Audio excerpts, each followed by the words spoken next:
Olá, bom dia, meu nome é Bruna, eu sou aluna de doutorado da Unesp de Bauru e vou apresentar hoje o trabalho Definição de Metadados para Jogos Educacionais a partir de uma revisão sistemática, o qual foi realizado junto ao meu orientador e meu co-orientador.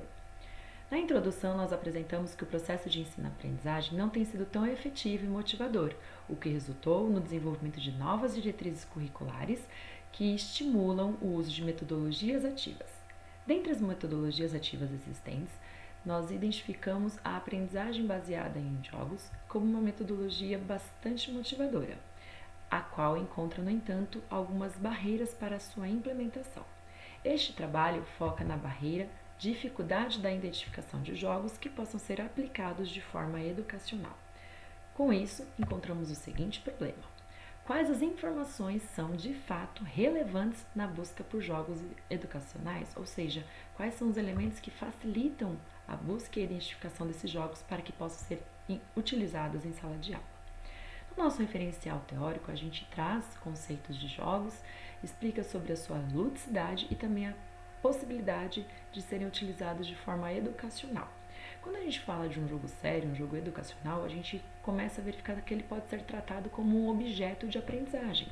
Os objetos de aprendizagem, eles seguem alguns padrões de metadados quando são cadastrados em repositórios, portais e sites e assim por diante. Diversos padrões foram identificados, mas percebeu-se que eles precisam ser ajustados para que sejam mais adequados aos jogos. Por isso, realizamos uma revisão sistemática na Scopus e na Web of Science, utilizando os termos metadata e games, e encontramos 608 publicações. Dessas, diversas foram eliminadas, inserimos algumas de conhecimento pessoal e também outras que vieram das referências das publicações enquanto analisadas, o que resultou em 15 publicações. Com essas publicações em mãos, nós realizamos uma tabulação dos elementos sugeridos pelas publicações, comparando-os com os elementos do LOM. Foram identificados 25 elementos, o que resultou num novo padrão com 24 campos. Desses 25 elementos, vale citar que foram 25 elementos encontrados em 6 dessas 15 publicações. Esses elementos, então, foram unificados, renomeados e, às vezes, até ampliados. Aqui a gente citou algumas questões que foram tratadas, por exemplo, o campo idioma. De 2 que existiam no LOM, a gente passou a ter apenas um, só o idioma do recurso. Os contribuintes que nós achamos pertinentes foram autor e editora.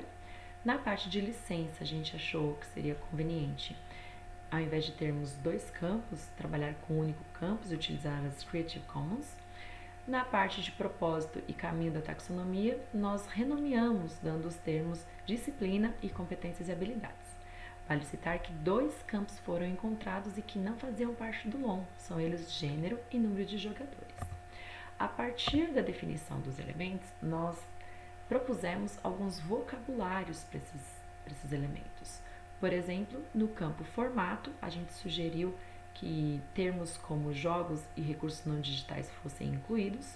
Na parte de plataforma, sugerimos a identificação de termos específicos de jogos, como videogames, tabuleiros e assim por diante.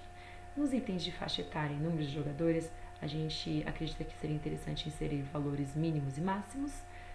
Na parte de gênero, nós trabalhamos com o sugerido por Bonetti, um dos autores, uma das publicações, e na parte de custo, a gente sugere a utilização de termos demo, gratuito e pago.